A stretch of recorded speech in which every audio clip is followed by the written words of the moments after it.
പേരെങ്ങനെ? നിങ്ങളുടെ ആദ്യത്തെ പടം ആണ്, അതുപോലെ കാണുന്നതാണ്. സിനിമ ലോകത്ത് ഇറങ്ങാറുണ്ട്. എന്തുകൊണ്ട് സിനിമ തിരഞ്ഞെടുത്തു? അതിന് മുമ്പ് എന്തായിരുന്നു പണി? ഇതാണ് അദ്ദേഹം ചോദിച്ചത്. സിനിമയിൽ വരുന്നതിന് മുമ്പ് ഞാൻ PWD ഇറിഗേഷൻ ബാങ്കിലെ ഉദ്യോഗസ്ഥനായിരുന്നു. ഞാൻ എന്തുകൊണ്ട് സിനിമ തെരഞ്ഞെടുത്തു എന്നുള്ള ഇതിലേക്ക് വരികയാണെങ്കിൽ, പുറമേ നിന്ന് നോക്കുകയാണെങ്കിൽ എനിക്ക് നാഷണൽ സ്കോളർഷിപ്പ് കൂടിയായിരുന്നു പഠിച്ചിരുന്നു. ഒരേ സമയം കുറെ കോഴ്സൊക്കെ ചെയ്യുമായിരുന്നു. 3 വീടുണ്ടായിരുന്നു. അപ്പോ എല്ലാവരും പറയും പൊതുവിനെ വെള്ളടി പോലൊന്നും ഇല്ലാത്തതുകൊണ്ട് നാട്ടുകാരെ മുന്നിൽ ഇമേജ് ഉണ്ടാക്കാനൊക്കെ മതിയല്ലോ. നല്ല കുട്ടിയാന്ന് വെക്കാൻ ആക്ച്വലി നല്ലതായിരുന്നില്ല. പക്ഷെ അല്ല, സ്വഭാവമില്ല, എന്നാലും അത്ര നല്ലതൊന്നും ആയിരുന്നില്ല. പക്ഷെ ജനങ്ങൾ വളരെ കുരുത്തുള്ളവരാന്നൊക്കെ എന്നെ കുറിച്ച് പറയും. ഞാൻ അങ്ങനെ ആയിരുന്നില്ല. അപ്പൊ ഇമേജ് സൈഡിൽ ഇത് ഓക്കെയാണ്. പക്ഷെ വ്യക്തിപരമായി ഞാൻ വളരെ വിഷമിച്ചിട്ടാണ് ജീവിച്ചത്. കാരണം അങ്ങനെ വിഷമല്ല ഞാൻ പറയുന്നത്. ഞാൻ എപ്പോഴും ആലോചിക്കുന്നു, ഇപ്പോ ഞാനിങ്ങനെ നടന്നു പോകുമ്പോൾ ഒരു പട്ടിയോ പൂച്ചയൊക്കെ കണ്ടാൽ ഞാൻ ധരിക്കും ഞാനും ഈ പട്ടിയും പൂച്ചയോടുള്ള വ്യത്യാസം എനിക്ക് മനസ്സിലാവുന്നില്ല. കാരണം എന്റെ ചുറ്റുമുള്ള ആളുകളെ ഞാൻ നോക്കുമ്പോൾ അവർക്ക് വയസ്സ് 20 ആയിക്കോട്ടെ, 40 ആയിക്കോട്ടെ, 80 ആയിക്കോട്ടെ, 100 ആയിക്കോട്ടെ, ഇവർ ഇത്രയും കാലം എന്ത് ചെയ്തു എന്ന് നമ്മൾ ചെയ്തതിന്റെ ഒരു ചുരുക്കി പറയുകയാണെങ്കിൽ, ഭക്ഷണം കഴിച്ചു, ഉറങ്ങി, വിശ്രമിച്ചു, സെക്സ്, ഇതൊക്കെ തന്നെയാണ് ഒരുവിധം എല്ലാ ടീമും ചെയ്യുന്നത്. ഇതിന്റെ അപ്പുറത്തേക്ക് നിന്നും നമുക്ക് പറയാനൊന്നുമില്ല. ഇതൊക്കെ തന്നെയാണ് ഒരു പട്ടിയും പൂച്ചയും പെരിച്ചാഴിയും ചെയ്യുന്നത്. ഞാനും അതും തമ്മിലുള്ള വ്യത്യാസം എന്താണെന്ന് എനിക്ക് മനസ്സിലായില്ല. ബാക്കി ഇപ്പൊ നമ്മൾ പറയുന്നത് എനിക്ക് വലിയ കാറുണ്ട്, ഓടിക്കാറുണ്ട്, എന്തായാലും ചത്തുമ്പോടെ ഉണ്ടോ തോന്നില്ലല്ലോ. എനിക്ക് 3 വീടുണ്ട്, എന്താ ഞാൻ സ്വർഗത്ത് പോയാലും നരകത്ത് പോയാലും 3 വീട് എനിക്ക് തോന്നില്ലല്ലോ. ഈ ഒരു ചിന്ത എനിക്ക് വല്ലാതെ ഉണ്ടായി. അതുകൊണ്ടാണ് എനിക്ക് ചെറിയ നിരാശ വന്നത്. അപ്പൊ എനിക്ക് മനസ്സിലായി, ഇങ്ങനെ പോയാൽ ശരിയാവില്ല. ഇതിപ്പോ ഇന്ത്യയിലെ 130 കോടി ജനങ്ങളുടെ ഒരുത്തൻ ഒരു സന്തോഷപ്പെട്ടില്ല. ഞാൻ പറഞ്ഞത് ജനങ്ങളുടെ പെർസെപ്ഷനും എന്റെ പെർസെപ്ഷനായി പറഞ്ഞു. അപ്പൊ അവിടെ തോന്നി പേര് പ്രശസ്തി പണം എങ്ങനെ ഇത് ഉണ്ടാക്കിയേ പറ്റും. ശരി, അപ്പോ പണം ഉണ്ടാക്കാൻ പല വഴികളുണ്ടല്ലോ. നമുക്കിപ്പോ ഏതെങ്കിലും ബാങ്ക് പോയി കൊള്ളയടിക്കാം, അങ്ങനെ പല തട്ടിപ്പും തരികയും ചെയ്യാം. പക്ഷേ ആ മെത്തേഡുകളിലേക്ക് ഞാൻ പോയില്ല. കാരണം അതിലൂടെ നമുക്ക് എപ്പോഴും ഒരു ടെൻഷൻ ഉണ്ടാവും. ഏത് നിമിഷം നമ്മൾ പിടിക്കപ്പെടാമല്ലോ, അങ്ങനെ ഉണ്ട്. പിന്നെ നമുക്ക് അത് ചെയ്യുമ്പോൾ നമുക്കൊരു ടെൻഷൻ ഉണ്ടാവും. അതിനുശേഷം ഏത് നിമിഷം നമ്മൾ പിടിക്കപ്പെടാം, ഇങ്ങനെ ഒരു ടെൻഷൻ ഉണ്ടാവും. അപ്പൊ ഞാൻ എനിക്ക് ടെൻഷൻ ഇല്ലാതെ നാട്ടുകാരുടെ പൈസ നമ്മുടെ കയ്യിൽ വേണം. ആളുകളെ നേരെ തട്ടിപ്പറിച്ച പ്രശ്നമല്ലേ പോയി ആലോചിച്ചു. അപ്പോ അങ്ങനെ ഞാൻ ആലോചിച്ച് തോന്നി, സിനിമാക്കാരനാവുക, ക്രിക്കറ്ററാവുക, രാഷ്ട്രീയക്കാരനാവുക കുറച്ചും കൂടെ എളുപ്പം. ആളുകളുടെ പൈസ അടിച്ചു മാറ്റലാണല്ലോ ഉദ്ദേശിച്ചത്. അപ്പോ അടിച്ചു മാറ്റലെല്ലാം ഇൻഡയറക്റ്റ് ആണല്ലോ. അതായത് നമ്മളൊരു സിനിമയിൽ അഭിനയിക്കുന്ന ഒരു പൈസ കിട്ടും. നേരെ ഒരുത്തന്റെ വീട്ടിൽ പോയി കക്കുന്നേക്കാൾ നല്ലതാണല്ലോ ഒരു സൂപ്പർ സ്റ്റാർ ആവുന്നത്. കാരണം നമുക്ക് കുറെ പൈസ ഉണ്ടാക്കാം. നേരെ ഒരു ബാങ്ക് കൊള്ളയടിക്കുന്നേക്കാൾ നല്ലതല്ലേ ഒരു ക്രിക്കറ്ററോ എന്തെങ്കിലും ഒരു 5 വിക്കറ്റോ 100 റൺസോ എടുത്തു കഴിഞ്ഞാൽ പിന്നെ ജീവിതം മുഴുവൻ IPL കിട്ടി ഏതെങ്കിലും ഒരു സിനിമ പൊട്ടിയാൽ വിജയിച്ചാൽ മതി. 25 പടം പൊട്ടിയാലും വലിയ കുഴപ്പമൊന്നുമില്ല, ജീവിച്ചു പോവാം.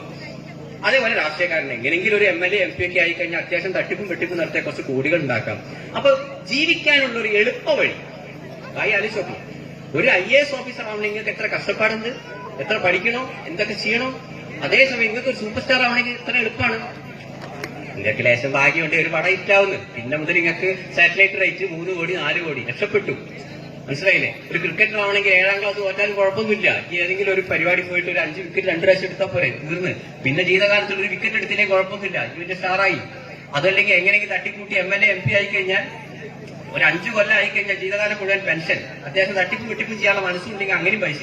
അപ്പൊ പണം ഉണ്ടാക്കാനുള്ള എളുപ്പവഴികളാണ് സിനിമ, ക്രിക്കറ്റ്, രാഷ്ട്രീയം എന്ന് ഞാൻ എന്റെ ചുറ്റുമുള്ള അനുഭവത്തിൽ പഠിക്കുകയാണ്. വ്യക്തിപരമായി എനിക്ക് ഏറ്റവും ബഹുമാനമുള്ളത് ഇവിടുത്തെ ശാസ്ത്രജ്ഞന്മാരോടാണ്. എത്രയോ കഷ്ടപ്പെട്ടാണ് അവർ ഇതിലേക്ക് എത്തുന്നത്. അവർ ഓട്ടോകാസ്റ്റിന് അവര് ചൊവ്വയിൽ ആളുകൾ എത്തിക്കുന്നു, ഇങ്ങനെയൊക്കെ അവർ ചെയ്യുന്നുണ്ട്. അതേപോലെ എനിക്ക് ഏറ്റവും ബഹുമാനമുള്ളതാണ് ഇവിടുത്തെ സൈനികരോട്. അവര് മഞ്ഞും ഇതെല്ലാം ചെയ്തപ്പോ ഇന്ന് നിങ്ങളും ഞാൻ ഇന്ന് വീട്ടിൽ കിടന്നുറങ്ങുന്നത് എന്തുകൊണ്ടാണ്? കുറെ സൈനികർ അവിടെ നിൽക്കുന്നതുകൊണ്ടാണ്. അല്ലെങ്കിൽ നമ്മുടെ രാജ്യം എന്നോ ശത്രുക്കൾ കൊണ്ടുപോയിട്ടുണ്ടാവും. അപ്പൊ അതേപോലെ എനിക്ക് ബഹുമാനം സൈനികരോടാണ്. അത് കഴിഞ്ഞാൽ എനിക്ക് ഏറ്റവും ബഹുമാനമുള്ളത് ഇവിടുത്തെ കർഷകരോടാണ്. അവർ കർഷകരോടാണ്. കർഷകരെന്താണ്? അവർ വളരെ കഷ്ടപ്പെട്ട് എത്രയോ കർഷക ആത്മഹത്യകൾ നടക്കുന്നു. അവരെത്രയോ വേലും ഇതെല്ലാം കൊണ്ട് അങ്ങനെ ചെയ്യുന്നതുകൊണ്ടാണ് നമ്മളെല്ലാവരും 3 നേരം ഭക്ഷണം കഴിക്കുന്നത്.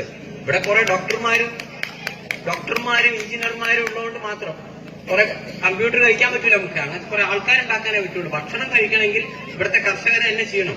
അവരെത്രയോ പേര് ആത്മഹത്യ ഇതൊക്കെ ചെയ്യുന്നു. അവർക്കൊന്നും പിന്നെ ഫാൻസ് അസോസിയേഷൻ ഒന്നും ഇല്ലാത്തതുകൊണ്ട് അവരങ്ങനെ ജീവിക്കുന്നു. ആണ് എനിക്ക് വ്യക്തിപരമായി ബഹുമാനമുള്ള കേസ്. പക്ഷെ ജനങ്ങൾക്ക് അങ്ങനെയല്ല. ജനങ്ങൾ ഇവിടെ അവർക്ക് ഫാൻസ് അസോസിയേഷനോ ഒരു ദൈവങ്ങളെ കണക്കാക്കുന്ന സൂപ്പർ താരങ്ങളെയും അല്ലെങ്കിൽ രാഷ്ട്രീയക്കാരെയും ക്രിക്കറ്റുകാരെയുമാണ്. അപ്പോ എന്ത് വില കൊടുത്തും അങ്ങനെ ഒരാളാവണം ഞാൻ ആഗ്രഹിച്ചു. അതൊരു തെറ്റാണ്. അതുകൊണ്ടാണ് ഞാൻ ഒരു വീട് വെച്ച സിനിമ എടുത്തത്. അതിൽ വിജയിച്ചു എന്നാണ് ഞാൻ വിചാരിക്കുന്നത്. കാരണം 2015 വന്ന എന്നെ 2020 നിങ്ങൾ എന്നെ വിളിച്ചു. അപ്പൊ ഞാൻ വിചാരിക്കുന്നത് തീർച്ചയായിട്ടും അതിന് ഞാൻ വിജയിച്ചു എന്നാണ്. അതുകൊണ്ടാണ് ഞാൻ സിനിമ എടുക്കുന്നത്. അല്ലാണ്ട് എനിക്ക് പ്രത്യേകിച്ച് സിനിമയോട് പ്രത്യേകിച്ച് താല്പര്യമൊന്നുമില്ല. വ്യക്തിപരമായി എന്റെ വീട്ടിൽ ടിവിയിൽ എനിക്ക് ഇതൊക്കെ കാണുന്നത് പക്ക വേസ്റ്റ് ആയിട്ടാണ് എനിക്ക് തോന്നുന്നത്. ഞാൻ പരിപാടിയെ ചെയ്യാൻ എനിക്ക് കാണുന്നതിനാണ്. ഞാനിപ്പോ ഒരു കാറിൽ കയറിയാൽ ഞാൻ ഫസ്റ്റ് ചെയ്യുന്ന ആ പാട്ടിട്ടുണ്ട് ചേട്ടാ ഒന്ന് ഓഫ് ചെയ്യുമെന്ന് പറയല. ഞാൻ ബാത്റൂം പോലും പാടാറില്ല. ആദ്യമായിട്ട് പാടിയത് സിനിമയ്ക്ക് വേണ്ടിയാണ്. ഇപ്പൊ ഞാൻ എന്തെങ്കിലും സിനിമ ഒഴിവാക്കി വേറെ വല്ല പണിക്ക് പോയിട്ടുണ്ടെങ്കിൽ ഇപ്പൊ നിങ്ങൾ എവിടെന്നെങ്കിലും എന്നെ കണ്ട് സന്തോഷ് പണ്ഡിറ്റല്ലേ നിങ്ങൾ പണ്ട് സിനിമയ്ക്ക് ചെയ്തിട്ട് വെച്ചാൽ പണ്ട് എന്തൊക്കെയോ ചെയ്തു ഇങ്ങനെ ഞാൻ പറയും. കാരണം ആ സമയത്ത് ഞാൻ എന്താണോ ചെയ്യുന്നത് അതിൽ എനിക്ക് താല്പര്യമുണ്ടോ. അന്ന് ഞാൻ ഓട്ടോമൊബൈലാണ് ചെയ്യുന്നതെങ്കിൽ ഞാൻ ചേട്ടാ അതിനെ കുറിച്ച് ചോദിക്കുന്നു. ഞാൻ പ്രത്യേകിച്ച് അധികം അങ്ങനെ സിനിമകൾ കാണാറൊന്നുമില്ല. പിന്നെ ജനങ്ങളുടെ മനഃശാസ്ത്രം മനസ്സിലാക്കി ഒരു ഗെയിം കളിക്കുന്നത് മാത്രമേ. അതിനുവേണ്ടിയാണ് സിനിമ. ക്ലിയർ? ചോദ്യം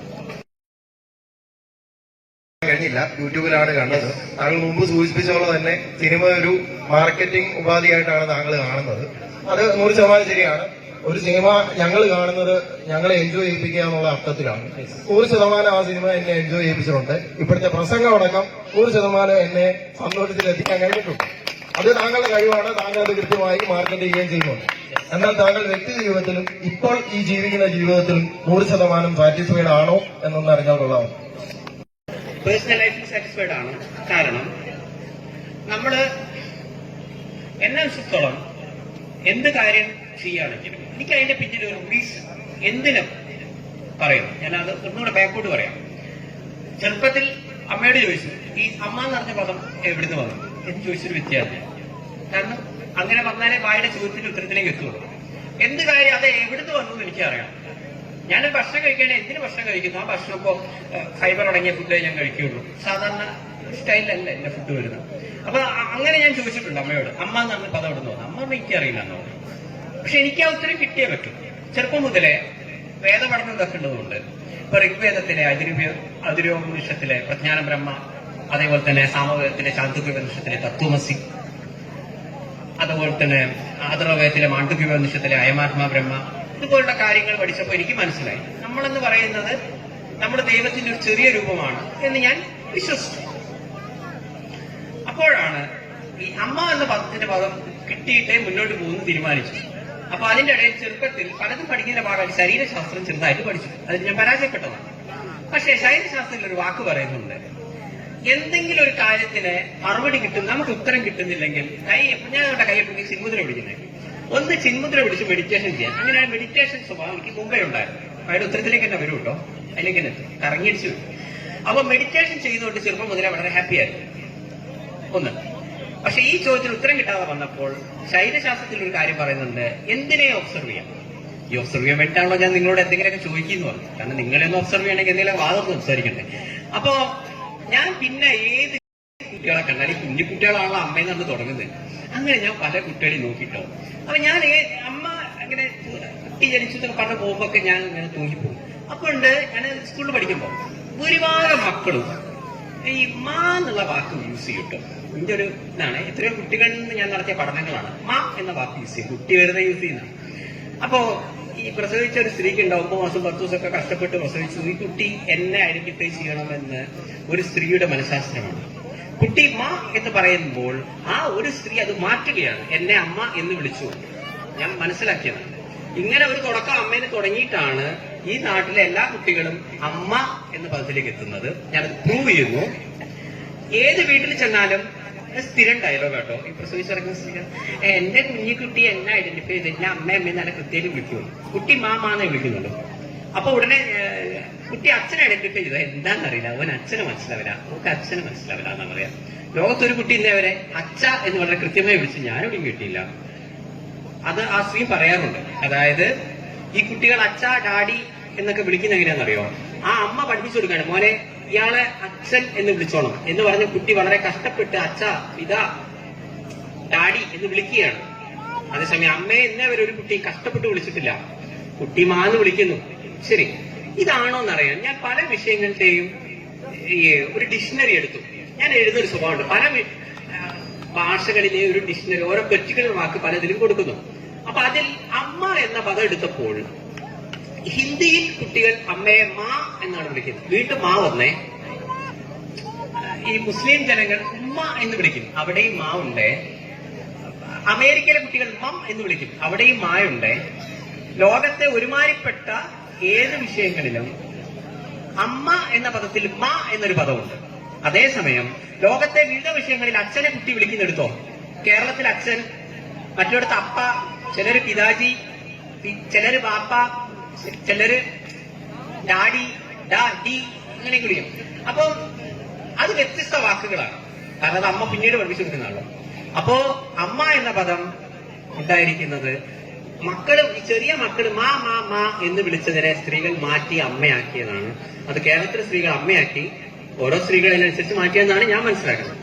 ഇങ്ങനെ ചോദ്യങ്ങൾക്ക് ഞാൻ എന്റേതായ രീതിയിൽ ഉത്തരങ്ങൾ തേടിപ്പോയത് കൊണ്ട് എന്നും വളരെ ഹാപ്പിയായിരുന്നു. പിന്നെ മെഡിറ്റേഷൻ ചെയ്യുന്നുണ്ട്. പിന്നെയും ഒരു കുഞ്ഞു ഹാപ്പിനെസ് ഇവിടെ ഞാൻ പറയുന്നത് കുറച്ചുകൂടെ ഭഗവത്ഗീത കുറച്ചുകൂടെ ചെയ്തിരുന്നു. അപ്പൊ ഭഗവത്ഗീതയിൽ പറയുന്നുണ്ട്, ഒരു മനുഷ്യൻ എവിടെയും നമ്മൾ വേദനിക്കുകയും ദുഃഖിക്കുകയും ചെയ്യുന്നത് എന്തുകൊണ്ടാണ്? അപൂര്യമാണ് മധുര പ്രതിഷ്ഠം യദ് ദുഃശാന്തി മാമലോ തിന്ന കാമകാമി. ഒരു മനുഷ്യന്റെ മനസ്സെന്ന് പറയുന്നത് സമുദ്രമാണ്. ഒരു സമുദ്രത്തിൽ എത്ര വെള്ളം വീണാലും അതിനൊരു ഓഫ്ലോവില്ല.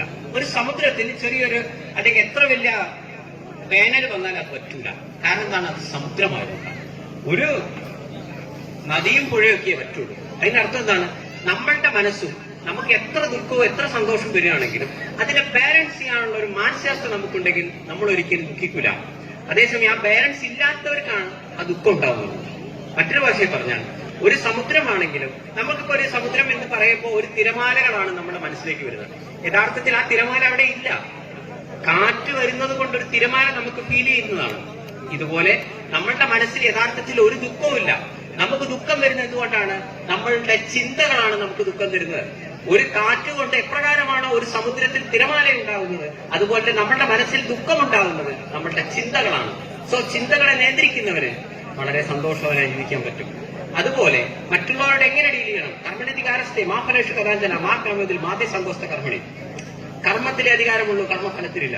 നമ്മളിപ്പോ അതുകൊണ്ട് പരമാവധി അവനവന്റെ പണിയെടുക്കുന്നു. അതിലെന്താണോ റിസൾട്ട് അത് നമ്മൾ ചെയ്യുന്നു. അല്ലാണ്ട് റിസൾട്ട് കിട്ടിയേ അടക്കുമെന്ന് വാശി പിടിച്ചുകൊണ്ട് നടക്കേണ്ട ആവശ്യമില്ല. റിസൾട്ട് വേണ്ടാന്നല്ല, കർമ്മഫലത്തെ കുറിച്ച് ആലോചിച്ച് ഓവർ ടെൻഷൻ അടിക്കേണ്ട എന്നുള്ളത്. ഇതാണ് ഈ രീതിയിൽ ജീവിച്ചതുകൊണ്ട് ചെറുപ്പം മുതൽ ഈ നിമിഷം വരെയും വളരെ ഹാപ്പിയാണ്. ഇപ്പൊ ഞാൻ സിനിമ ചെയ്യുകയാണെങ്കിൽ അത് ലാഭമാണോ നഷ്ടമാണോ ഐ ഡോണ്ട് കെയർ. എന്റെ പണി ഞാൻ എടുക്കുന്നു. ഇപ്പൊ ഞാൻ നിങ്ങളോട് ചോദിക്കാൻ പറഞ്ഞു, ഇതിപ്പോ എനിക്കിവിടെ എങ്ങനെ തോന്നിയാലും എനിക്ക് കുഴപ്പമില്ല. എന്റെ ജോലി ഞാൻ ചെയ്തു കഴിഞ്ഞു. ബാക്കി നിങ്ങളുടെ ചോദ്യത്തിനനുസരിച്ച് എനിക്ക് ഉത്തരം പറയാൻ പറ്റും. അത് ഏത് കാര്യത്തിലും ഞാൻ അങ്ങനെയാണ് ചെയ്യുന്നത്. സോ ഇതുവരെ വളരെ സോഷ്യൽ ആക്ടിവിറ്റി എന്ന് പറഞ്ഞു കഴിഞ്ഞാൽ എന്തോ ചെയ്യുന്നു എന്നല്ല, ഒരാൾക്ക് എന്താണോ ആവശ്യം അത് കൊടുക്കുക എന്നുള്ളതാണ്. പ്രളയകാലത്തായാലും തയ്യൽ മിഷൻ കുറെ പേർക്ക് കൊടുക്കും. അങ്ങനെ പറയുമ്പോൾ ഞാൻ തയ്യൽ മിഷൻ കൊടുക്കുകയായിരുന്നില്ല. അപ്പൊ ഭർത്താവ് ഉപേക്ഷിച്ചു, 2 മക്കളെയൊക്കെ ഒരു സ്ത്രീ ഒരു തയ്യൽ മിഷൻ കൊണ്ടാണ് ജീവിക്കുന്നത്. അവർക്ക് ആ പ്രളയത്തിൽ തയ്യൽ മിഷൻ നഷ്ടപ്പെട്ടു എന്ന് പറഞ്ഞ് എന്റെ ഫേസ്ബുക്കിലേക്ക് അയക്കുകയാണ്. ഞാനൊന്നേ പറഞ്ഞുള്ളൂ, ഞാൻ നേരിൽ വരും. സന്തോഷ് പണ്ഡിറ്റ് ഒരു സ്ഥലത്തിരുന്ന് ഇങ്ങനെ കൊടുക്കുന്ന ആളല്ല. നേരെ വരും, തകർന്ന തയ്യൽ മിഷൻ കാണിക്കുന്നു. അപ്പോൾ അവർ പറഞ്ഞൊരു തയ്യൽ മിഷനാണ് ഞാൻ കൊടുക്കുന്നത്. ഒരു രോഗിയാണ് എന്റെ അടുത്ത് വരുന്നെങ്കിൽ ആ മോനെ 5000 രൂപ ഇരിക്കട്ടെ എന്ന് സന്തോഷ് പണ്ഡിറ്റ് പറയാറില്ല. ഞാൻ ചോദിക്കും, നിങ്ങൾക്ക് ഈ 5000 രൂപ കിട്ടിയ നിങ്ങൾ എന്താ ചെയ്യാം? അപ്പൊ അയാൾ പറയും, എനിക്കിങ്ങനെ മരുന്ന് ശരി വീൽചെയറാണോ ശരി ഞാൻ വാങ്ങിച്ചു കൊടുക്കും. ഇങ്ങനെയാണ് ചെയ്യുന്നത്. അതേപോലെ ഭാവിയിൽ എന്റെ കയ്യിൽ ക്യാഷുള്ള സമയത്ത് കാണിച്ചാൽ എന്റെ ഏതെങ്കിലും ഒരു സിനിമ ഒരു ഹിറ്റാവട്ടെ, എന്നാലല്ലേ എനിക്കൊന്നും ചെയ്യാൻ പറ്റുള്ളൂ. നിങ്ങൾ ചിന്തിക്കണം, ഒരു വീണ് കിടക്കുന്നവനെ ഉയർത്തണമെങ്കിൽ നിങ്ങൾക്കൊരു ആരോഗ്യം വേണ്ടേ? ആഗ്രഹിച്ചുകൊണ്ട് കാര്യമില്ല. നല്ല തടിച്ചൊരാൾ വീണെടുക്കടിക്കാൻ ഉയർത്തണമെങ്കിൽ നിങ്ങൾക്കൊരു ആരോഗ്യം വേണ്ടേ? അതേപോലെ വേറെ ആളെ സഹായിക്കണമെങ്കിൽ സന്തോഷ് പണ്ഡിറ്റിന്റെ കയ്യിൽ ഒരു 10 രൂപ വേണമല്ലോ. മനസ്സിലായില്ലേ? സന്തോഷ് പണ്ഡിറ്റിന്റെ കയ്യിൽ സന്തോഷ് പണ്ഡിറ്റിന്റെ ഏതെങ്കിലും ഒരു സിനിമ ഒരു 100 കോടി ക്ലബിലെത്തിയാൽ ഈ കേരള സംസ്ഥാനം ഇങ്ങനെ ആവൂല. ഈ കേരള സംസ്ഥാനത്തിൽ എങ്ങനെ ആയിരിക്കില്ല. അത്രേ എനിക്ക് പറയാൻ പറ്റും. അതിന്റെ അപ്പുറത്ത് എനിക്ക് പറയാൻ പറ്റില്ല. കാരണം എനിക്ക് ആവശ്യമില്ല ഞാൻ എടുക്കുന്നു, അതിന്റെ അപ്പുറത്തേക്ക് ഞാൻ എടുക്കാറില്ല. അതുകൊണ്ട് നിങ്ങളുടേതടക്കം നിരവധി കാര്യങ്ങൾ ഇതിലുണ്ട്. ഞാൻ എപ്പോഴും ചെയ്തു കഴിഞ്ഞാൽ എന്താണോ ഒരാൾക്ക് വേണ്ടത് അതാണ് കൊടുക്കുന്നത്. മുമ്പ് ഒരു ചെറിയ അനുഭവം കൂടെ പറയാം. ഈ ഒരു സ്വഭാവം എനിക്ക് വരാനുള്ള ഒരു കാരണമുണ്ട്. ഞാൻ ഗവൺമെന്റ് ജോലി ഇരുന്ന സമയത്തുണ്ടായതാണ്. അന്ന് എന്തെങ്കിലും ഒരു ശമ്പളം കിട്ടി എന്തെങ്കിലും കൊടുക്കുന്ന ഒരു സ്വഭാവം ഉണ്ട് കേട്ടോ. അപ്പൊ എന്റെ ഓഫീസിന് കുറച്ച് ദൂരെയായിട്ട് ഞങ്ങളുടെ റോഡിന്റെ വർക്ക്, ഞാൻ സിവിൽ എഞ്ചിനീയറിംഗ് മേഖലയിലായിരുന്നു, എക്സിക്യൂഷൻ മേഖലയിലായിരുന്നു. അപ്പൊ റോഡിന്റെ വർക്കിന്റെ ഇടയിൽ ഒരാള് എന്റെ സമീപിക്കുകയും ഈ ചോദ്യം ചോദിച്ച ആൾ ഇതിനെ ശ്രദ്ധിക്കുന്നില്ല. ഹലോ, അപ്പോ എന്നോട് പറഞ്ഞു, സാർ എന്റെ വീട്ടിലെ സ്ഥിതി വളരെ കഷ്ടമാണ്, സാറ് സഹായിക്കണം എന്നൊക്കെ പറഞ്ഞിട്ടോ. ഞാൻ പറഞ്ഞു, നേരിൽ കണ്ടാലേ വിശ്വസിക്കും. ഓ, സാറ് വന്നാൽ നേരെ കണ്ടു പറഞ്ഞിട്ടോ. ഞാൻ പോയപ്പോ വളരെ പരിതാപകരമായ ഒരവസ്ഥ. ആ വീട് ഏത് നിമിഷം തകരുന്ന പറഞ്ഞ അവസ്ഥ. 3 പെൺമക്കള്, ആ ഭാര്യയ്ക്ക് ഹൃദയവേദന അല്ല എന്തൊക്കെ അസുഖങ്ങളുള്ള സ്ത്രീ. ലോകത്തെ ഏറ്റവും വലിയ കഠിന ഹൃദയം പോലും, ഏറ്റവും വലിയ വിശുദ്ധം പോലും ഇങ്ങനത്തെ സിറ്റുവേഷൻ കണ്ടാൽ 100 രൂപ കൊടുക്കും. ഇതാണ് സിറ്റുവേഷൻ. ഞാൻ അന്നത്തെ എന്റെ കയ്യിലുള്ള 1000 രൂപ കൊടുത്തു വന്നു. വീട് മൊത്തം വെച്ചു കൊടുക്കാനുള്ള പൈസ ഉണ്ടായില്ല. പക്ഷേ എന്ത് സംഭവിച്ചെന്നറിയോ, ഒരു 20-25 ദിവസത്തെ വർക്കുണ്ട്. ഞങ്ങൾ ഒരു 2-3 കിലോമീറ്റർ റോഡിന്റെ ടാറിങ് ഇതൊക്കെ ചെയ്യാം. ഞാൻ അതിന്റെ അടുത്ത് തന്നെ ഒരു ചെറിയൊരു ഹോട്ടലിൽ നിന്ന് ഭക്ഷണം കഴിച്ചിരുന്നു. ഒരു ദിവസം, ഒരു 20 ദിവസത്തിന് ശേഷം ഞാൻ ഭക്ഷണം കഴിക്കുമ്പോൾ ഞാൻ അന്ന് പോയ അയാളുടെ ഭാര്യ അവിടെ ഉണ്ടായിരുന്നു. ഒരു സാധനത്തിൽ വന്ന് പെട്ടെന്ന് എന്നോട് ചോദിച്ചു, നിങ്ങൾ എന്റെ വീട്ടിൽ വന്നു. എനിക്ക് ഓർമ്മ വന്നില്ല. അന്ന് ആ സ്ത്രീ നയിക്ക് ഇപ്പോ സാരിയിൽ കണ്ട പറ്റി പെട്ടെന്ന് മനസ്സിലായില്ല. അപ്പൊ എന്നോട് പറഞ്ഞു, നിങ്ങൾ ഇങ്ങനെ വന്ന ഓർമ്മയില്ലേ ചോദിച്ചു. ശരി. ഈ മനുഷ്യൻ എന്താ ചെയ്തെന്നറിയോ, എന്റെ കിട്ടിയ 1000 രൂപയ്ക്ക് മദ്യം കഴിക്കുകയും അന്ന് രാത്രി ആ ഭാര്യയെ തല്ലുകയും ചെയ്തു. 1000 കൊടുത്തപ്പോ ഞാൻ എന്താ വിചാരിച്ച്, ദൈവത്തിന്റെ മുന്നിൽ എനിക്കൊരു പുണ്യൊക്കെ കിട്ടിയെന്ന് ആഗ്രഹിച്ച ഞാൻ, ഇതിപ്പോ ഭാര്യയ്ക്ക് കിട്ടിയ തല്ലും പാവം ആ സ്ത്രീ അന്ന് കരഞ്ഞതിന്റെ പാവം എന്റെ തലയിലും വന്നു. ഇതാണ് ഭാര്യ ചിന്തിക്കണം. ഇതല്ല സോഷ്യൽ സർവീസ്. ഞാൻ പറഞ്ഞു മനസ്സിലായി. അപ്പൊ അത് പറഞ്ഞപ്പോ എനിക്ക് വിഷമം തോന്നി. അങ്ങനെ ഞാനൊരു ചോദ്യം ചോദിച്ചിരുന്നു, നിങ്ങൾക്ക് എന്തുകൊണ്ടാണ് ഗവൺമെന്റ് വീട് തരാത്തത്? കാരണം ലൈഫ് പദ്ധതി അടക്കം EMS ഭവനപദ്ധതി ഏതൊക്കെയോ ഉണ്ട്, അത് നിങ്ങൾക്ക് കിട്ടാതെ ചോദിച്ചു. അപ്പൊ ആ സ്ത്രീ പറഞ്ഞെന്താ അറിയോ, ഏതൊക്കെയോ ഈ സ്ഥിരമായി ഗ്രാമസഭയിൽ ഇവർക്ക് വീട് അനുവദിച്ചു കൊടുക്കുന്നുണ്ട് പഞ്ചായത്ത്. 1ാം ഗഡു 4 ലക്ഷത്തിന്റെ 1 ലക്ഷം ഈ മനുഷ്യൻ വാങ്ങി വെക്കുകയും 1 ലക്ഷത്തിന് മദ്യം കഴിച്ച് സ്ഥിരമായ മദ്യം കഴിക്കുകയാണ് ചെയ്യുന്നത്. ഈ വീട് ഒരിക്കലും ഉണ്ടാവരുതെന്ന് ഈ ലോകത്ത് ആഗ്രഹിക്കുന്ന മനുഷ്യൻ അയാളാണ്. പഞ്ചായത്തിന്റെ ഭാഗത്ത് ഗവൺമെന്റ് ഭാഗത്ത് തെറ്റില്ല. പക്ഷെ അയാൾ എന്ത് ചെയ്യും, ആ 1 ലക്ഷത്തിന് വിട്ടടിച്ച് ഒരിക്കലും ആ വീട് ചെയ്യില്ല. അപ്പൊ 2ാമത്തെ ഗഡു കിട്ടൂല ഇയാൾക്ക്. ആദ്യ ഗഡുവിനെ ഇയാൾ എന്തെങ്കിലും ചെയ്യണ്ടേ? ചെയ്യൂല. എന്നിട്ട് ഏതെങ്കിലും ഒരു ഇത്തിരി, മലയാളികൾക്ക് കുറച്ചൊരു സോഫ്റ്റ് കോർണർ ആയതുകൊണ്ട് ഇയാൾ എല്ലാവരും അടുത്ത് ചെന്നിട്ട് വീടും 3 മക്കളെയും ഭാര്യനെ എപ്പോഴും ഇങ്ങനെ കാണിക്കും. ഞാൻ പറഞ്ഞു മനസ്സില്ല. ആ ഭാര്യയ്ക്ക് തീരെ വയ്യ, എഴുന്നേറ്റിക്കാൻ വയ്യ. ആ അവസ്ഥയിൽ പോലും ആ സ്ത്രീ അടുത്ത വീട്ടിൽ പോയി പാത്രം കഴുകി കിട്ടുന്ന പൈസ കൊണ്ടാണ് ആ വീട്ടിൽ എന്തെങ്കിലും വാങ്ങുന്നേ. ആ പൈസ പോലും ഇയാൾ അടിച്ച് പൈസ വാങ്ങിച്ചിട്ട് ഇയാൾ മദ്യം കഴിക്കുക ചെയ്യുന്നത്. ഇതാണ് സോഷ്യൽ സർവീസിന്റെ 2 വശങ്ങൾ. അതുകൊണ്ട് എനിക്ക് നിങ്ങൾ ഓരോരുത്തരോട് ഇതേ പറയാനുള്ളത്, ഒരു ട്രെയിനിലായാലും ബസ്സിലായാലും ദയവീതായിട്ട് പൈസ കൊടുക്കരുത്. നിങ്ങൾ ചെയ്യുന്ന വലിയൊരു മിസ്റ്റേക്കാണ്. അതുകൊണ്ടാണ് ഇവിടുത്തെ പല കുട്ടികളെ ആളുകൾ അടിച്ചു മാറ്റിക്കൊണ്ടുപോയിട്ട് കുട്ടികളുടെ കയ്യും കാലും ഓടിച്ച് നിങ്ങൾ വാങ്ങുന്നത്. കാരണം നമ്മുടെ സെഞ്ചിയെ ഒരു വർക്ക് ചെയ്യാണ്. നിങ്ങൾ ഒരാൾക്ക് പൈസ കൊടുക്കുമ്പോൾ ചോദിക്കാം, ചേട്ടാ ഈ പൈസ കൊണ്ട് ചേട്ടൻ എന്താ ചെയ്യുന്നത്? ഞാൻ ഉഴുന്നോടെ വാങ്ങിക്കും. ഒരു ഉഴുന്നോടെ വാങ്ങിച്ചു കൊടുക്കും. ചോറാണോ, ഒരു ചോറ് വാങ്ങിച്ചു കൊടുക്കുക. ഒരു വിശക്കുന്നവൻ അതിനി എത്ര വലിയ ക്രൂരനായാലും ഒരു ഭക്ഷണം കൊടുത്ത് വെച്ചിട്ടൊന്നും വരാനൊന്നുമില്ല. അത് നമ്മുടെ ഒരു കടമയാണ്. അത് ചെയ്താൽ മതി. ദയവ് ചെയ്ത് പൈസ കൊടുത്ത് ശീലിക്കരുത്. ഈ പൈസ കൊടുത്ത് ശീലിക്കുമ്പോൾ വേറെ നിങ്ങളെ പറയാം, അയാൾക്ക് 2-3 പെൺമക്കള്, അയ്യോ എനിക്ക് എന്റെ മോളെ കെട്ടിച്ചു കൊടുക്കാനൊന്നും ഇല്ലേ എന്നൊക്കെ പറഞ്ഞ് നാട്ടുകാരെല്ലാം കൂടെ സഹായിച്ച് ഇയാൾക്ക് മോളെ കെട്ടിച്ചു കൊടുക്കാൻ നന്നായിട്ട്. ഇവരൊരു പണി എടുക്കാതെ അപ്പൊ ഇനി 2ാമത്തെ മോൾ ഇയാൾ പറയാം അത് നാട്ടുകാർ നോക്കിക്കൊള്ളു. അതായത് ആളുകൾ ഇങ്ങനെ ചെയ്യുന്നതിലൂടെ ഈ മനുഷ്യനെ കിട്ടുന്ന മെസ്സേജ് എന്താണെന്നറിയോ, ഒരു പണിയെടുക്കാതെ ജീവിക്കാം, എന്റെ വീട്ടിലെ കാര്യങ്ങളൊക്കെ ഇങ്ങനെ ആരെങ്കിലും ഈ സെന്റ് അടിച്ച്, മലയാളികൾക്ക് ലേശം സെന്റ് കൂടുതലാണ്. ഇതിനെ കൃത്യമായി വർക്ക് ചെയ്ത് പൈസ ഉണ്ടാക്കുകയാണ് ചെയ്യുന്നത്. അതേപോലെ അത് ഇനിയും റിപ്പീറ്റ് ചെയ്യരുതെന്ന് കരുതിയിട്ടാണ് ഞാൻ ഒന്നുകൂടി ഇപ്പോഴൊക്കെ, ഇന്നാണ് ഞാൻ ആ വീട്ടിൽ പോയത്. ഞാൻ എന്താ പറയുക, ചേട്ടൻ ഈ വീടുണ്ടാക്കുമ്പോ പറ 10 ചാക്ക് സിമെന്റ് ഞാൻ തരാം. അതടിച്ചു മാറ്റാനില്ല. പറഞ്ഞു മനസ്സിലായി. കയ്യിൽ പൈസ ഉണ്ടെങ്കിൽ വീടുണ്ടാക്കി കൊടുക്കാം, അല്ലെങ്കിൽ അങ്ങനെ ചെയ്യാവൂ. ഒരു കാരണവശാലും ഒരാളെയും നിങ്ങൾ ഇങ്ങനെ പൈസ കൊടുത്തത് ചെയ്യരുത് കേട്ടോ. നിങ്ങൾ ചെയ്യുന്നത് വളരെ വലിയ മിസ്റ്റേക്കാണ്. നിങ്ങൾ ഈ ചെയ്ത് എല്ലാവരും അങ്ങനെയാണെന്ന് ഞാൻ പറയുന്നില്ല. ചില ആളുകൾ ഡീസന്റ് ആണ്, ചില ആളുകൾ നേരെ റിവേഴ്സ് ആണ്. സോ സോഷ്യൽ സർവീസ് എന്ന് പറയുന്നത് എന്താണ്, ഒരാൾക്ക് എന്താണോ വേണ്ടത് അത് സ്പോട്ടിൽ വാങ്ങിച്ചു കൊടുക്കുക. നിങ്ങളെ കഴിവിനനുസരിച്ച് അയാൾ 5 എണ്ണം ആവശ്യപ്പെട്ടിട്ടുണ്ടെങ്കിൽ 1 കൊടുക്കുക. അയാൾ 1 മാസത്തെ മരുന്ന് നിങ്ങളോട് ചോദിച്ചെങ്കിൽ 2 ദിവസത്തെ മരുന്നാണ് അത് വാങ്ങിച്ചു കൊടുക്കുക. ദയവേത് അതിന്റെ പൈസ കൊടുത്തു വരരുത്. അവർ വേറെ ഏതെങ്കിലും മിസ്യൂസ് ചെയ്ത് അതിന്റെ പാപം നിങ്ങൾക്കാണ് കിട്ടുക. ചോദിച്ചത് നിങ്ങൾ അതുകൂടെ കേൾക്കണം. ഒരു കുട്ടിയിരിക്കുക, കുട്ടി എന്നോട് പറഞ്ഞു, നിങ്ങളുടെ ഇന്റർവ്യൂയുടെ സമയത്ത് വളരെ ഫാസ്റ്റ് ആയിട്ടാണ് നിങ്ങൾ സംസാരിക്കുന്നത്, കുറച്ച് അധികം വോയിസാണ്. സത്യം പറഞ്ഞാൽ അവിടെ ഇരിക്കുന്നവരെ ശരിക്കും നിങ്ങൾ ഓവർ സ്മാർട്ട് ചെയ്യുന്നതായിട്ട് തോന്നുന്നു. ആ വേദിയിൽ പല TV ഇന്റർവ്യൂസിൽ നിങ്ങളോട് അതിന്റെ ഇടയിൽ നിങ്ങളുടെ സിനിമയിലെ സോങ് ചോദിക്കും. അപ്പൊ നിങ്ങൾ കുഞ്ഞു വോയിസിലാവും, അധികം വോയിസിലല്ല ചെയ്യുന്നത്. സംസാരിക്കുമ്പോൾ ഇത്രയും ഓഡിയത്തിൽ സംസാരിക്കാൻ നിങ്ങൾ എന്തുകൊണ്ടാണ് പാടുമ്പോൾ ലോ വോയിസ് യൂസ് ചെയ്യുന്നത്? ഒരാളുടെ സംശയമാണ്. ഞാനിപ്പോ നിങ്ങളോട് ചോദിച്ചതുപോലെ ചിലർ എന്നോട് ചോദിച്ച ഒരു അവസരത്തിൽ ചോദിച്ചത്. ഞാൻ പറഞ്ഞു, നമ്മള് ചെറുപ്പത്തിൽ പാട്ടുകൾ കേൾക്കുമ്പോൾ എന്റെ അമ്മ എന്നോട് പറയുണ്ടായി, നമ്മള് പാട്ട് സാധാരണഗതിയിൽ ഒന്നുകിൽ അതിന്റെ മ്യൂസിക് മാത്രമാണ് നമ്മൾ കേൾക്കുന്നത്, അല്ലെങ്കിൽ നമ്മൾ അതിന്റെ ലിറിക്സ് മാത്രമാണ് ശ്രദ്ധിക്കുന്നത്. ഇതിലേതെങ്കിലും ഒന്ന്, രണ്ടും കൂടെ നമ്മൾ കേൾക്കും. നമ്മളെ തോന്നല നമ്മൾ രണ്ടും കേട്ടു വന്നു. അതായത് രാവിലെ സമയത്താണ് കേൾക്കുന്നെങ്കിൽ എന്റെ അമ്മ പറഞ്ഞാണ് നമ്മൾ മ്യൂസിക് ആവുന്നത് ശ്രദ്ധിക്കുന്നത്. ആ വേർഡ്സ് നമുക്കറിയില്ല. നിങ്ങൾക്ക് തന്നെ അറിയാം, നിങ്ങൾക്ക് ഏറ്റവും ഇഷ്ടപ്പെട്ട പല പാട്ടിന്റെ ലിറിക്സും ശരിക്കും നമുക്കറിയില്ല. വളരെ സക്സസ്ഫുൾ ഭൂരിഭാഗം ആളുകൾ പറയില്ല. അതേസമയം രാത്രി കേൾക്കുന്ന സോങ്ങിൽ നമ്മൾ കുറച്ചുകൂടി അതിന്റെ ലൈൻസ് ശ്രദ്ധിക്കും, കുറച്ചുകൂടി. ശരി, അപ്പൊ ഞാൻ ചോദിച്ചു, ഇപ്പൊ നമ്മളൊരു കഷ്ടപ്പെട്ടൊരു പാട്ട് എഴുതുകയാണ്, എന്നിട്ട് ആ ഒരു പാട്ട് നമ്മൾ ശരിക്കും പറഞ്ഞാൽ ലിറിക്സ് ആരും ശ്രദ്ധിക്കുന്നില്ല എന്ന് പറയുമ്പോൾ അതിന്റെ മ്യൂസിക് മാത്രം ശ്രദ്ധിക്കുന്നത് നമുക്ക് വിഷമം.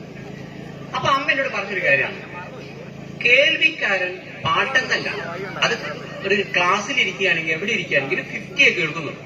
കാര്യം നമ്മളെ മുന്നിൽ ഇരിക്കുന്നു എന്നുള്ളൂ. പകുതി ഓരിപ്പോ ഇതിന് ശേഷം അപ്പൊ അടുക്കളയിൽ എന്തൊക്കെ ചെയ്യണം, ഇപ്പൊ നാളെ ഒരു പ്രൊജക്ട് കൊടുക്കാണ്ടെങ്കിൽ അത്, ഇങ്ങനത്തെ പല പല ചിന്തയുടെ ഇടയിലാണ് ഏതൊരു മനുഷ്യനും ഇരിക്കുന്നത്. അപ്പൊ എന്ത് സംഭവിക്കും? 50% കോൺസെൻട്രേഷൻ ലെവലെ ഏത് മനുഷ്യനും ഉള്ളൂ ഈ ലോകത്ത്. അപ്പൊ ഈ കോൺസെൻട്രേഷൻ ലെവൽ ഉയർത്തുന്നത് എങ്ങനെ? അപ്പൊ അമ്മ പറഞ്ഞൊരു ഐഡിയ ആണ്, കോൺസെൻട്രേഷൻ ലെവൽ ഉയർത്താൻ ഒന്നെങ്കിൽ ഞാനിപ്പോ കയ്യപ്പോഴും ഇങ്ങനെ ചിന്മുദ്ര പിടിക്കാറുണ്ട്, കുറച്ചും കൂടെ കോൺസെൻട്രേഷൻ ലെവൽ കൂടും. അതല്ലെങ്കിൽ ഒരു ഐഡിയ എന്താണ്, ഏത് ലെവലിലാണോ പോകുന്നത് അതിന്റെ ലെവലിൽ രസം താഴ്ത്തിയാൽ മതി. ദാറ്റ് ഈസ്, ഞാൻ ആ കുട്ടിയോട് പറഞ്ഞു, ഒരു TV പ്രോഗ്രാം പിടിക്കുമ്പോ അത് ഷോയാണ്.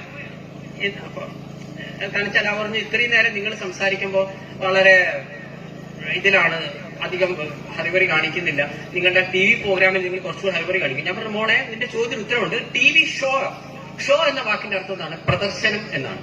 അപ്പൊ അവിടെ പോയിട്ട് അവിടെ പ്രദർശിപ്പിക്കേണ്ട സ്ഥലമാണ്. ഇത് പ്രദർശനമല്ല. ഇവിടെ ഒരു കാര്യത്തിന് ഞാൻ ഒരു ഇനോഗ്രേഷൻ വരുമ്പോൾ ഇതൊരു സന്തോഷ് പണ്ഡിറ്റിന്റെ പ്രദർശനത്തിന്റെ അല്ല, ഇത് ഷോയാണ്. ഇവിടെ കംപ്ലീറ്റ് ചെയ്യട്ടെ. ഇതുകൊണ്ട് മറ്റുള്ള കാര്യങ്ങൾ വരുമ്പോൾ എനിക്ക് ഹൈ വോയിസ് കൊടുത്തേ പറ്റൂ.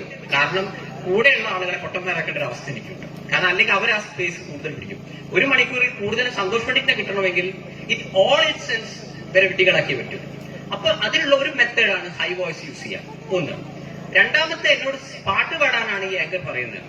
ഇപ്പൊ എന്ത് വേണം? ആ വോയിസിലാണ് പറയുന്നതെങ്കിൽ ആ TV കേൾക്കുന്ന ആളുകൾ ആ 50% അവർക്ക് കട്ടാവും. ഒറ്റന്നെ ചെയ്യാണ്ടോ പതുക്കെ പാടുക. അപ്പൊ കേൾക്കുന്നവർക്ക് ഇയാളെന്താ പുരോഗിക്കുന്ന ഒരു സംശയം. അപ്പൊ അവരെ ഒന്നുകൂടി അവരിതിലേക്ക് എത്തുമ്പോ അതിന്റെ ലിറിക്സിലേക്ക് അവർ ശ്രദ്ധിക്കും, അല്ലെങ്കിൽ ആ പാട്ടിന്റെ ഈണം മാത്രമേ അവർ ശ്രദ്ധിക്കൂ എന്ന് കരുതിയാണ് ഞാനത് ചെയ്തത്. ഇതാണ് ഞാൻ പറയുന്നത്. ഞാൻ 2020 ഇപ്പൊ ഞാൻ 2019 ഇറങ്ങേണ്ട ഒരു സിനിമയാണ് ഈ ബ്രോക്കർ പ്രേമചന്ദ്രന്റെ ലീലാവിലാസങ്ങളാണ് എന്റെ 10ാമത്തെ സിനിമ. ആ സിനിമ എത്രയും പെട്ടെന്ന് വിഷുവിനെ ഇറക്കാൻ പറ്റും എന്ന് കരുതുന്നു. പിന്നെ ഇതിലെ ഒരു സോങ് ആണ് അദ്ദേഹം പാടാൻ പറഞ്ഞിരുന്നത്. ആ പാടാം, ഇതിലെ പാടാം. Broker പ്രേമചന്ദ്രന്റെ ലീലാവിലാസങ്ങൾ വിഷുവിനെ release. ഇടവ പാതി വന്നെന്റെ നാവുകളിൽ മൊഴിഞ്ഞു, കാറ്റുണർത്തുവേപ്പ് മരത്തണലിൽ ഞാനിരുന്നു. പുഞ്ചവയൽ പഞ്ചമി ചന്ദ്രകല കണ്ടു, കാൽത്തളമോതിരം ചാർത്തി നീ അണഞ്ഞു. ഇടവ പാതി വന്നെന്റെ നാവുകളിൽ മൊഴിഞ്ഞു, കാറ്റുണർത്തുവേപ്പ് മരത്തണലിൽ ഞാനിരുന്നു. പുഞ്ചവയൽ പഞ്ചമി ചന്ദ്രകല കണ്ടു, കാൽത്തളമോതിരം ചാർത്തി നീ അണഞ്ഞു. ഇതാണ് പുതിയ സിനിമയിലെ സോങ്സ് എല്ലാം യൂട്യൂബിലുണ്ട്. അദ്ദേഹം കാണാൻ ശ്രമിക്കുക. യൂട്യൂബിൽ ബ്രോക്കർ പ്രേമചന്ദ്രന്റെ ലീലാവിലാസങ്ങൾ നടിച്ചു കഴിഞ്ഞാൽ എന്റെ ഇതുപോലുള്ള ചെറിയ ചെറിയ ലീലാവിലാസങ്ങൾ കാണാൻ സാധിക്കും. ശ്രീരാം സ്പെഷ്യൽ സ്കൂൾ ഈ പരിപാടിയിൽ ഒരു മുഖ്യ പ്രഭാഷകനായി ഇവിടെ വരാൻ സാധിച്ചതിൽ വളരെ സന്തോഷമുണ്ട്.